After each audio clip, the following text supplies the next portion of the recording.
up happening is, as they're doing that, something happens and there's no communication, and they leave and they quit, and the end result is they go somewhere else and they start all over again, right? Their ego was basically like, F this, I don't need this job, I can continue to move on, right? Their ego was like, this doesn't matter, for what I'm getting paid, I can do this somewhere else. But what they don't understand is establishes, how do you rebuild from the very beginning part of it?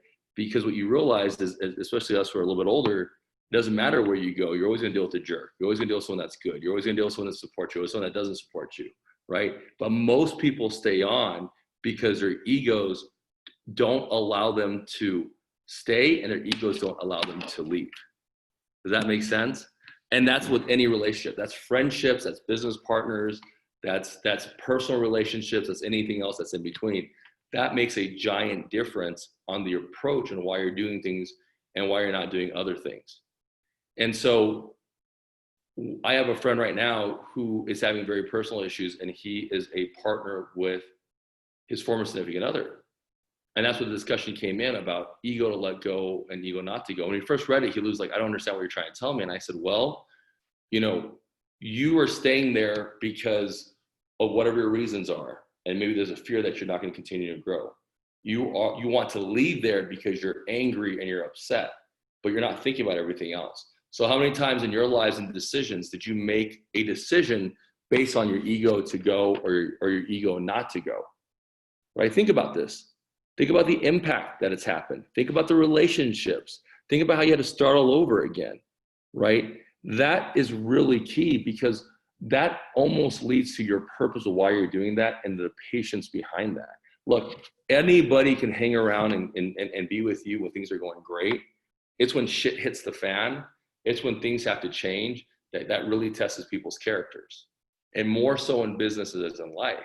But if you actually know what I'm trying to tell you, business and life go hand in hand. Right? My philosophies are the same in business as in life. Nothing is perfect, and you can't do everything to make it the best that you can.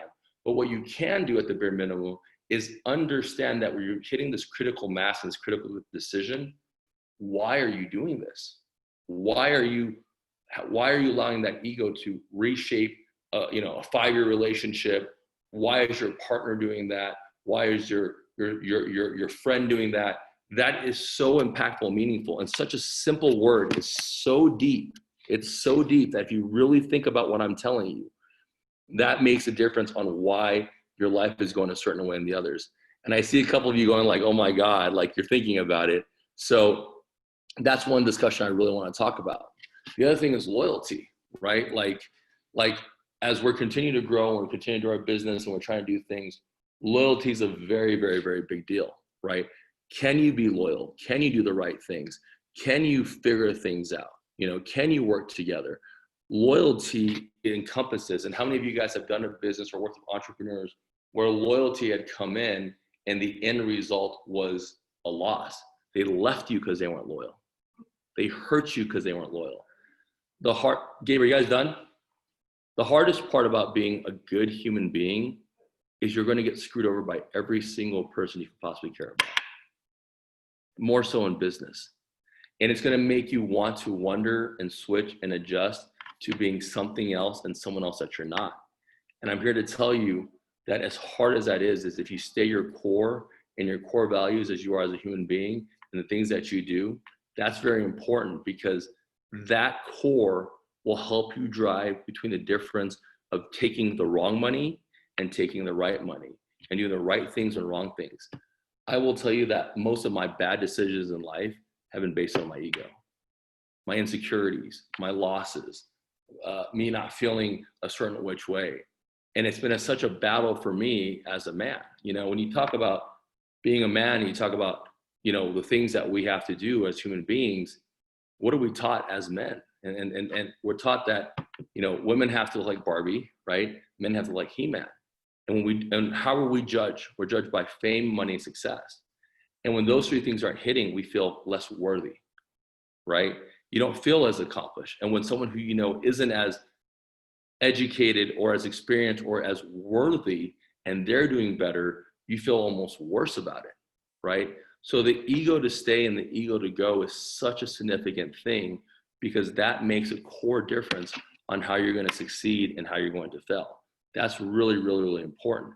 And I want you guys to understand that as well. You know, that really makes a significant difference. Sorry guys, I have 2 seconds to text this. But that will make you guys happy or sad in any decision you're trying to make and where you're at. Does that make sense for you guys? So I'd like to at least ask some questions on this first.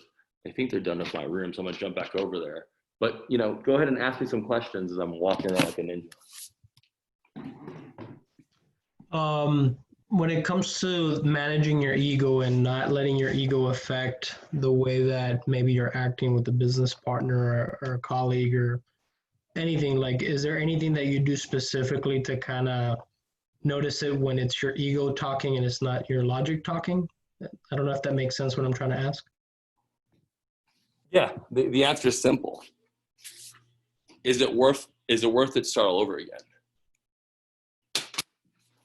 That's it. And the shitty part about all this is that most people are like, I don't need this. So I hear often employees tell me, I don't need this job. I can make this somewhere else for less stress and less problems. That's absolutely true. But what are you getting out of it? What's your benefit? Is there a benefit to restart? Is there a benefit to redo? The answer is no. There's no benefit. So if there's no benefit and the only benefit is you've been wronged, then be a big boy, be an adult, and communicate with people. Right? That's it. It's when you don't communicate and you get blindsided, you feel bad. Compassionate people like us have to learn how to talk to those people. That's why the 5 languages of love is so significant to everything I talk about, because what you're starting to realize is most of the time it's not that you don't care. Most of the time isn't that it doesn't matter. Most of the time the problem is there's no communication. There's absolutely zero communication. And that's when business partners start getting mad, because one partner feels he does this, the other partner feels he does that, and then there's no communication in between, and then you start growing resentment, and then the resentment goes into I don't need this shit, ego mode, which then leads to catastrophe. And a lot of times, I can't tell you how many times where I've literally said to myself, I said, you know what, dude, it's just $5,000. It's not worth the relationship. We have been taught that there's right and there's wrong. But the problem with right and wrong is there's literally no discussion on the ability and the understanding that there's so much more to be involved. It's not as simple as right and wrong. It's never been as simple as right and wrong. There's so many other factors that exist. And because those factors exist, you're not clear on how you should act and go from there. So every single time I do something at this point in my life, I wonder if it's an ego play. I mean, literally, guys, I can't beat this into you any harder than the way I'm beating you now, which is this an ego play? I'll give you another example. Nothing frustrates me more when I see, if you go look today on my social media, there's 15 people on. 2 or 3 people shared what we're doing. My ego is pissed. I'm like, I'm giving my time, when I charge for my time to help you grow, at least share what I need to share so that we can grow and go from there. And then it's like, do I get discouraged and not do this? And the reality is, no. My reality is they maybe just didn't know. So then what I'm gonna do is I'm gonna message them individually and say, hey, can you make sure that you're promoting this next time we have this discussion? Right? I could have taken it in a very wrong way because I hold a higher card per se, which is you're here because of me. And that would be my ego. But my real play is maybe they just forgot. Maybe they already took the photo and they haven't had a chance to put it up, right? You have to be smart about it and you have to be patient about it. No one's ever made a good decision by rushing through, as we've always discussed, right? So that's when I know is when I sit there and have those discussions and really understand it. That's how I decide if it's an ego play or not. I see more questions in your head, Rudy. Let's go. No, I'm just, when I'm thinking about this, I'm thinking about the way that I react, and then I try to, and I shouldn't do it, but it's just the way that I think.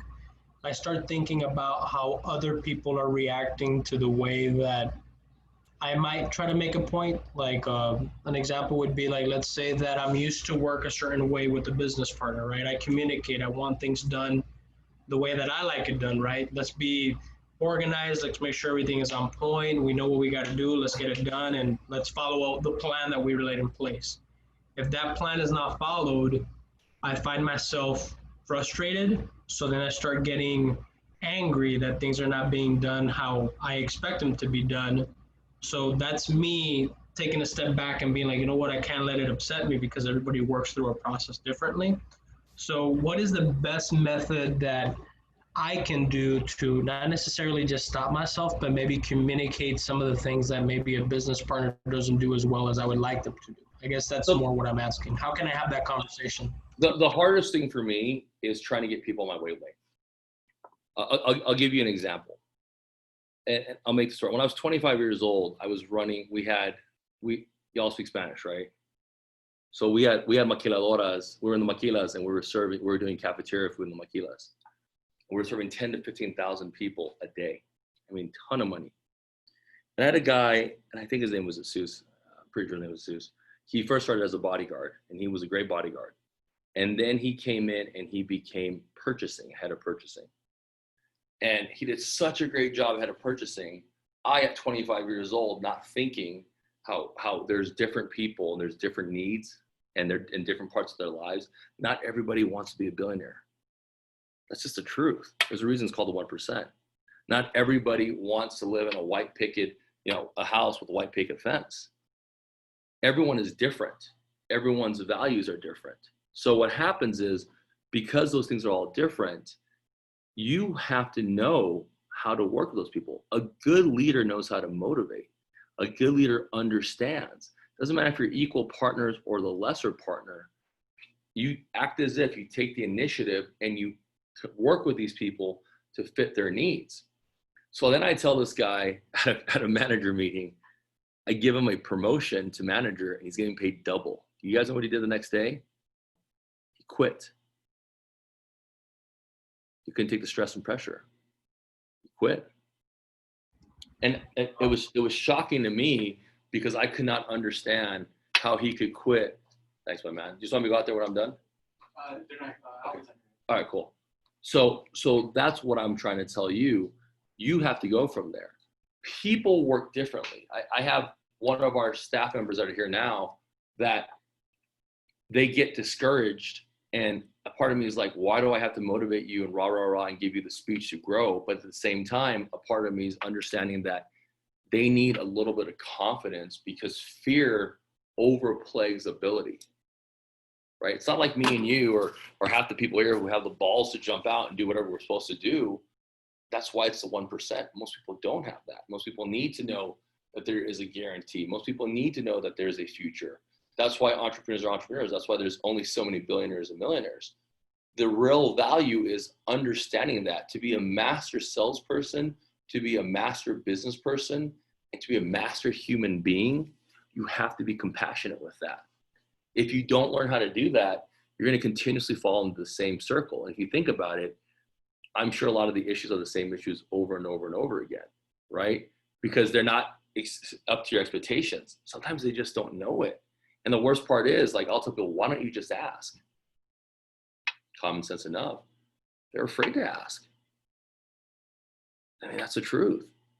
I mean, working for me is very intimidating. I'll tell you that right now for a fact. And when I get upset, I get upset. I didn't get to where I got because I wasn't an alpha. I got to where I got because I'm an alpha. But if you think about what I'm trying to tell you, sharks don't eat sharks. In fact, it's very rare. Sharks eat everything but themselves. So Team Panda, which is what I want to call this, and I want to get everyone to start hashtagging Team Panda, is on all the social media, is because Team Panda is about, we can all be sharks. We just have to work together and recognize that we conquer the sea. And that's the same thing that you and your partner, no matter what partner it is, should be doing. What is the goal? What is the goal? To break up? No. Is the goal to be who's right and wrong? No. The goal is to win. Well, you cannot win if you have the ego. You watch sports. Think of every major super team out there. Think of the guys who never made it. Why? Too many egos on one team. And it wasn't until they focused on the goal. Like Dream Team won. Jordan, Magic, everyone else there, the goal was gold. It didn't matter who scored. It didn't matter what anyone did. It didn't matter endorsement deals. That's how they won. So that's what you have to do. You have to recognize that and go from there. Does that make sense? Makes sense. It makes sense. John, what about you? So is there ever a point, like, because with the AT&T situation, like, it definitely hit when you were like, why'd you leave? Was it an ego thing? One of the first sessions that we had. In that situation, I think I've always been the one to see, like, it's in my control. Let me see how I can fix it.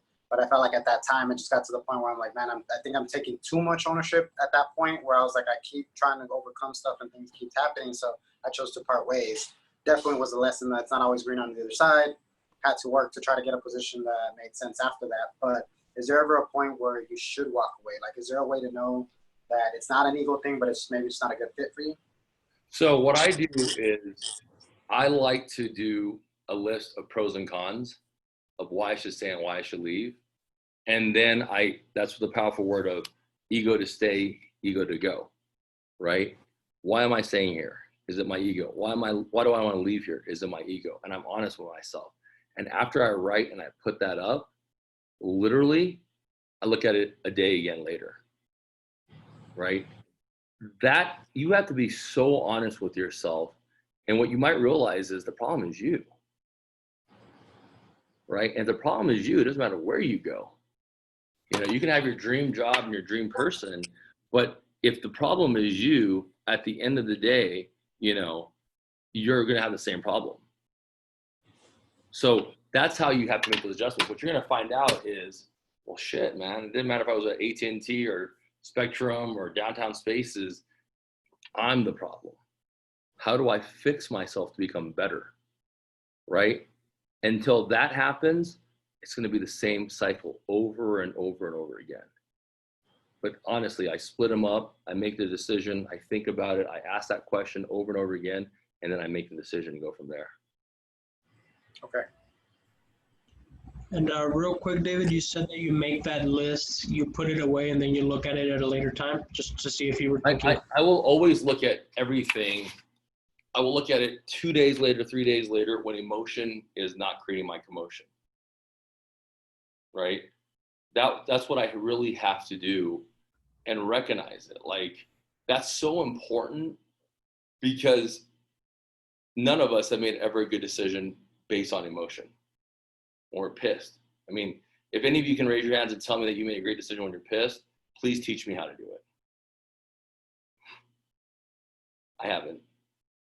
You know, so that's the reality of it. And like, that's why I talk about compassion. You know how hard it is for me to be compassionate and nice to people and get screwed over by so many people? And knowing that I have the power to blast them and destroy them, and I choose not to, it's extremely difficult. It's that great power comes great responsibility, you know, and that's the most important part. You have to understand that.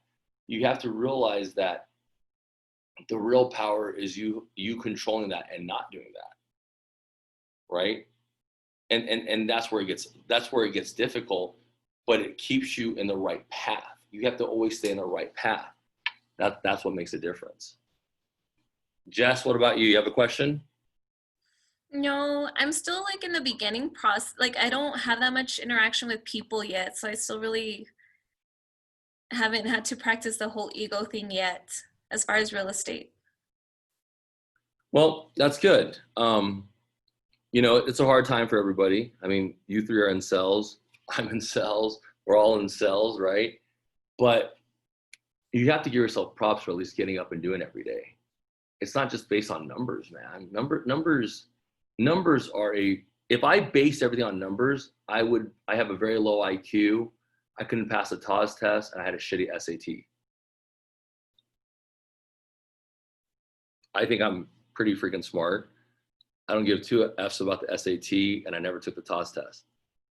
So numbers are there to keep you disciplined, defined, hitting your goals. You know that you're being lazy. You know that you're not doing what you're supposed to do. But you have to be realistic on where we're at. You have to be realistic on what the situation is. You have to be realistic on everything that's there. It's frustrating. I can't tell you how many times just in NACL, my collegiate league, we've had the rug pulled underneath us at least 15 times where we thought we were about to close a deal. But you have to keep moving forward. That's the real key, and you can't get discouraged. The other thing I want to talk about are 3s and 6s. You guys understand what this means? So I have a theory. My theory goes like this, and I'm not pushing religion, but you all know what yin and yang is, right? White with a little bit of black, black with a little bit of white. The universe has to balance itself. When shit happens, like your tire pops, like my tire popped. Like why is this happening to me? I sincerely believe it's because it has to balance out with what? Okay, yeah. I have to balance itself with good and bad, right? I have to balance itself with everything that's at. You have to think of it as nobody in this world deserves all good. Nobody. So when bad things are happening to me, the threes, the Trinity, the Spirit, whatnot, those are things that I know that I'm doing good, but I'm going to expect a flat tire. I'm going to expect to wait 2 hours for Spectrum. I'm going to expect to drop my watch. Those are things that are going to happen because the universe has to balance itself. And I say this wholeheartedly, and I use Eastern philosophy when I talk about this, because nobody deserves all good. And if you do, you're an egomaniac, right? The real reality is there has to be that balance. In fact, when little bad things happen, I'm like almost kind of happy, because then I feel like, all right, now something big is about to happen. Something great's going to happen, right? I don't sit there and dwell on the stupid things. If it's not helping you towards your goals, it's a distraction, right? That's what it is. So being pissed off that you have a flat tire is a distraction to your goals. That's what it comes down to. That's the big thing. You're taking the chairs? Just now. Oh, okay. So that's a really, really important thing. You cannot allow that to be the main key or the main driver on why you're doing a certain thing. You're literally at that point just wasting your time, right? You being pissed off that you're not hitting your sales goal, if you're giving your best, you're giving your best. I mean, you don't think I'm pissed off that we're not full by next week? I'm pissed. I'm frustrated. I'm worried. I'm stressed. I'm just as stressed as everyone else is. What good has that done for me? Nothing. Doesn't do any good. It makes me feel bad about myself. Then it makes me feel angry. And then it makes me feel less worthy. And then my insecurities come out. And then from my insecurities, I start getting mad and I start blaming. You know how I know this? Because I deal with it every single day, guys. I'm not a master of all. I'm just honest about the things I've learned and the things that are there. And so I tell you this because we're all in the same boat. And I can feel the energy of all three of you. You guys are all stressed out about sales or numbers. I can literally feel it. I can see it through your guys' thing. But I want you to know there's no one else better that understands this than me. I thought that by our Pandanomics session, every single person in that session was going to come in and rock it and be part of the group here. 3 people have. Is it because they don't want to, so they don't appreciate? No, it's not the timing. The universe will take care of itself. The less you force, the better it's going to be. But remember, everything good has to have something bad. You cannot feel that you're that worthy where you have more than anybody else. That's just ridiculous. Or you deserve everything more than everyone else. Nobody does that. Look at Steve Jobs. Richer than rich, innovator, everything else, dies at 51 of cancer. Do you want to die at 51 of cancer, but accomplish what Steve Jobs did? Or do you want to accomplish what a mid-person might have done, but they get to live till 90 with their families? What's your perspective? That's why the power of perspective is so important. It's times like these that you need to update it and review it and refocus back on what matters and why it matters. Does that make sense? I like that whole thing about how you said that you keep track of how you're saying that like you kind of expect those little things to happen. That way you don't react negatively to them and waste energy on it. That's a good way to think about it. Like, thank God that it was just this little thing that happened to me, because it means it's not going to be a big thing, I can't tell you how many times in my life and in business shit has hit the fan and I have absolutely no idea what I've done to do this.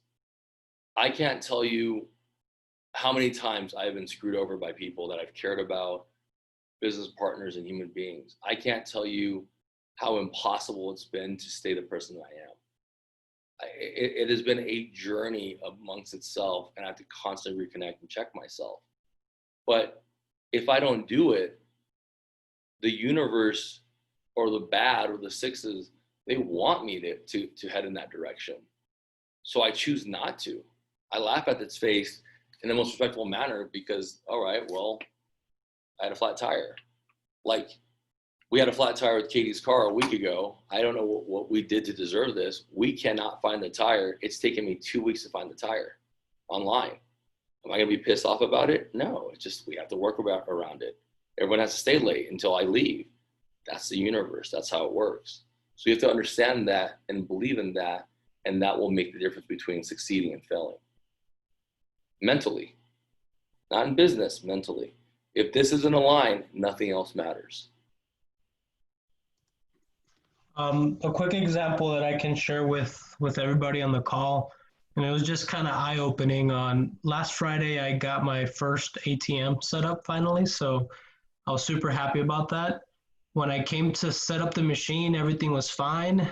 I couldn't get it to work because the little modem that we have was for Sprint, and this is pretty much right next to the border. It's like 3 blocks away, and I couldn't get any signal on the machine.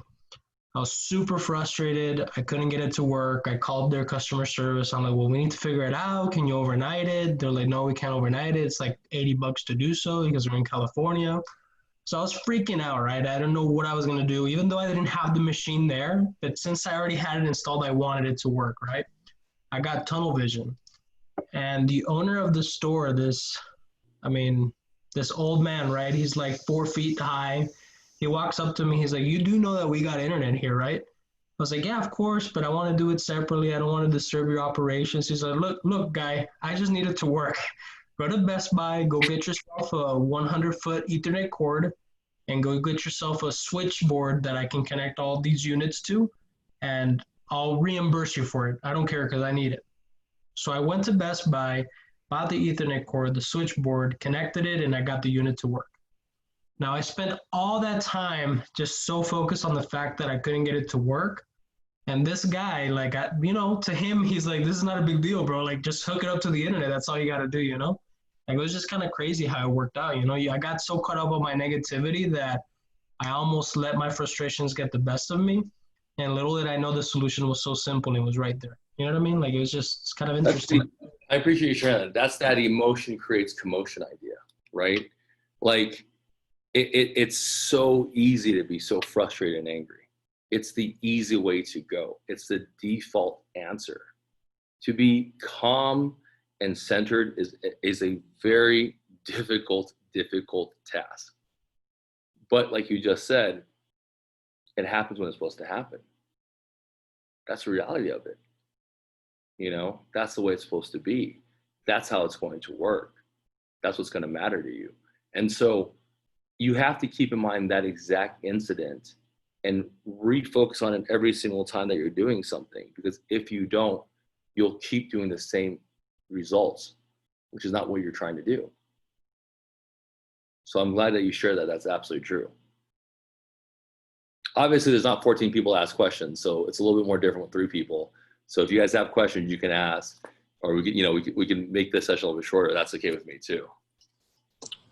Talking about something that you said, considering that we're all in sales, I know, like, I've heard numbers tell a story, but I also hear that could be taken in misinterpretation because the numbers might not always tell the effort you're putting in or the effort the team might be putting in. But considering that we do have to hit quotas and that type of stuff, is there like a way to find a balance? Because I had a situation on Friday where, to me, I felt like the team wasn't putting in the effort that they should have so we could hit the goal that day. But my leadership was kind of like, you don't want to give a positive, negative type of feedback where you're trying to pump them up all day and then you don't hit goal at the end, and then you give a negative comment or a negative feedback, because then the next day if you don't hit goal again, you're going to get caught in the circle. So I was like, do I go based on the numbers, or am I going based on the effort that I'm seeing from what we're putting out when we're out on the field? Well, the question you should be asking is why? Why aren't you guys hitting the numbers? That's my question. Why aren't you? Why isn't your team hitting numbers? That's important for you to understand that, right? Are they not hitting numbers because it's COVID? Are they not hitting the numbers because people don't want to buy that service right now because of COVID? Are they not hitting the numbers because certain team members aren't motivated the way you are by the financial or the responsibility of trying to hit your sales goals? What is motivating them? That goes back to that story I told you about the guy who was, I was 25 years old and I gave him the job promotion. He made double his money and he quit on me. Quit on me. Didn't even give me a 1 day notice. I showed next day he didn't show up. And I was like, I just gave you a promotion, right? You have to understand why they are what they are. And a lot of times people won't even have the guts to tell you why. They just don't. They're afraid to. You know, you have to honestly understand what their value is. To replace somebody, there's a difference between people trying their best and they already feel guilty that they didn't hit their numbers, and then you make them feel like poop because they already feel guilty. So what is their immediate reaction? It's defense. It's already going against you. Whereas if you sat there and you talked to somebody, you would understand why it is what it is and where they're at. That's the internal team. You have to understand why they're doing certain things, what's their motivation, because maybe the guys on your team aren't salespeople. Maybe they're not motivated by commission and money. I mean, I have an instance where I have someone that wanted a job with me and got the job with me, and we have a great commission package here, and was afraid to do it, even though they're 10 years older than their assistant. And I literally let that person wait 3 days. They said they came in to work. They told me the next day they didn't want to work. I said, think about it, we'll talk about it. And 3 days later passed, and I talked to them again. The result was, hey, I don't think I can leave the place. And my only answer was, you realize that this kid that's 10 years younger than you is doing exactly what you can do. But the issue isn't my confidence. The issue isn't the ability to do it. The issue is your confidence. It clicked. A lot of people are afraid, man. They're afraid to jump. They weren't taught to jump. They were taught that jumping was wrong. And even more so in the community that we live in here, as an El Pasoan, and things that we have, we're taught to take the safe bet, man. We're never taught to not take the safe bet. We're taught to take the safe bet and go enjoy our weekends and our nights, correct? And it's when you don't do that, everyone's giving you shit. Bleep that out, Lauren. But everyone's gonna give you a hard time, and then they make you feel guilty, right? I know this, I grew up here. That's really what it is. Why aren't they hitting it? And the real value is, I mean, you know, I'll give you another example. This is probably my favorite example. I have a group of friends, and when I live in my 3 different cities, and every group of friends is different. So my mom calls me one day and she goes, you know, the group of people that you're around, they're not all these super, you know, successful business people that can help you grow and educate and make it work. And I was like, okay. And what I told my mom was, and there was one guy, you know, he just doesn't really have a job. He just kind of hangs out. You know, I have to buy him lunch when he hangs out. Great guy, will help me out with anything I need, but just super chill dude, kind of like, oh, I'm just going to chill out and do what I have to do. He's my best hype man.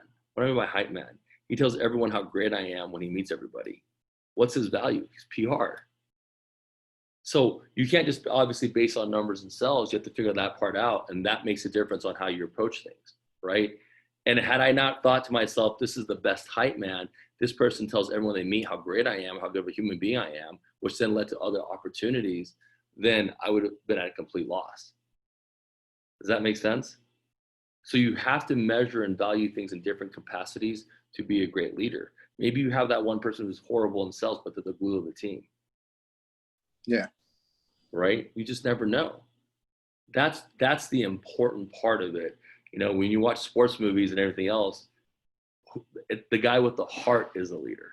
Not the best player, it's the guy with the heart, right? Sometimes it's the best player, but it's also the guys with the heart. Those are the guys that make the difference. That's why in any sports team, you have veterans who are on the team.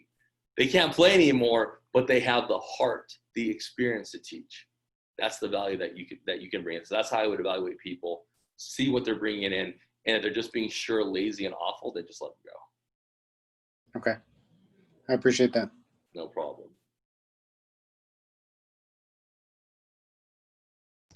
All right, guys. Well, 6:45, so I guess we'll call it an early night.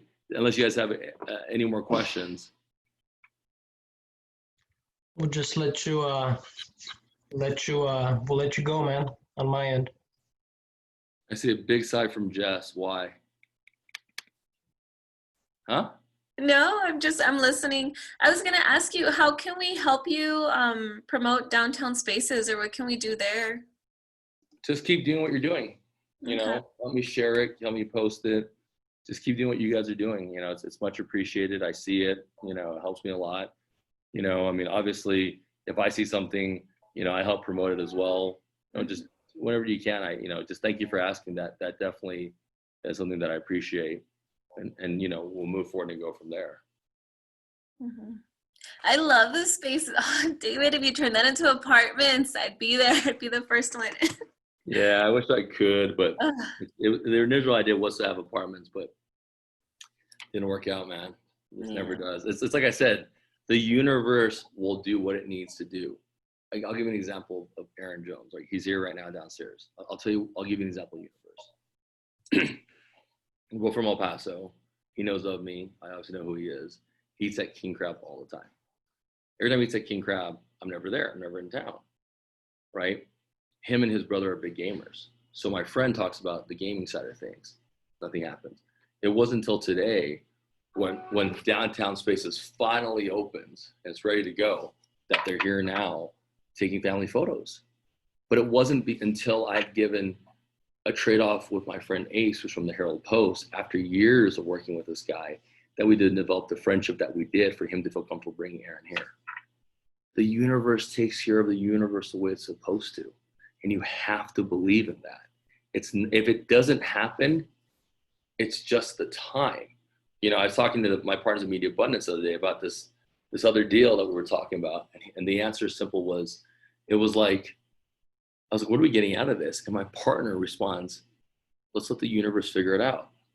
I was like, how kooky is this? But at the same time, I believe it, right? The universe happens when it happens. John, had my dad not showed up that day, or had you not been so nice to my dad, or whatever, however the hell you found me, you wouldn't be here, right? The universe did what it did.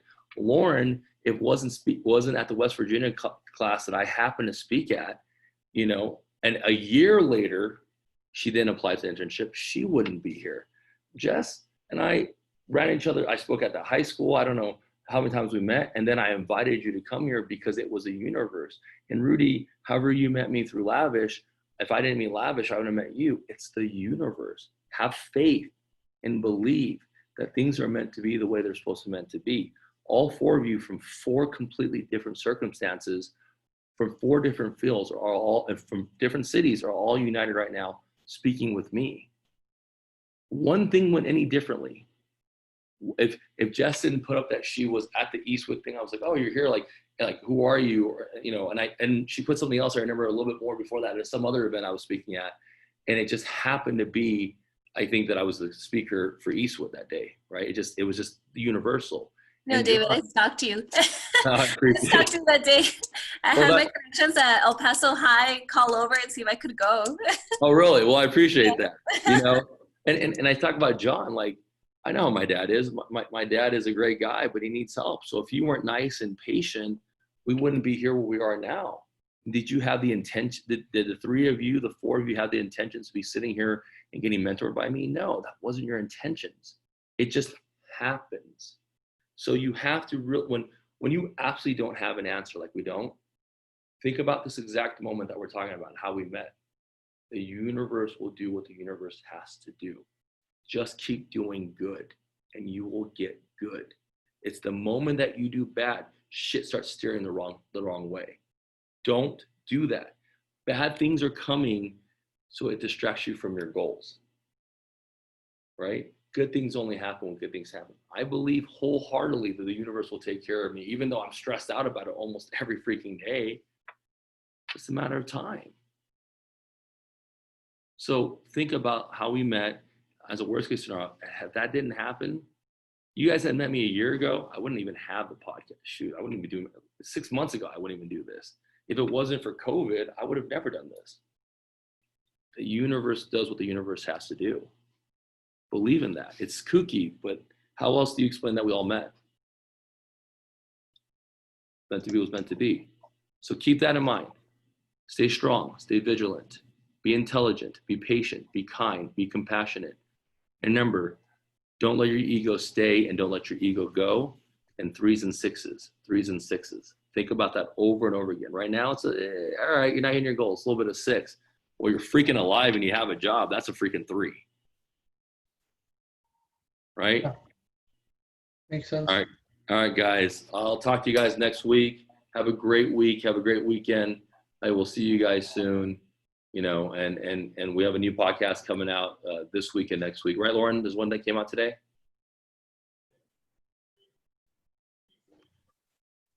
I can't read lips. Unmute. Lauren, on mute. Yeah, you're on mute. Well, anyways. Hold on.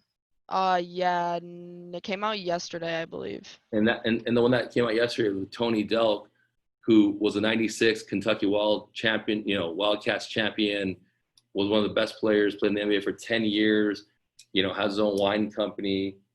I saw this guy growing up when I was watching him, you know, playing ball, and I met him randomly when he was assistant coach at NMSU. And then we stayed friends all these years. The universe does what the universe does. Believe in it.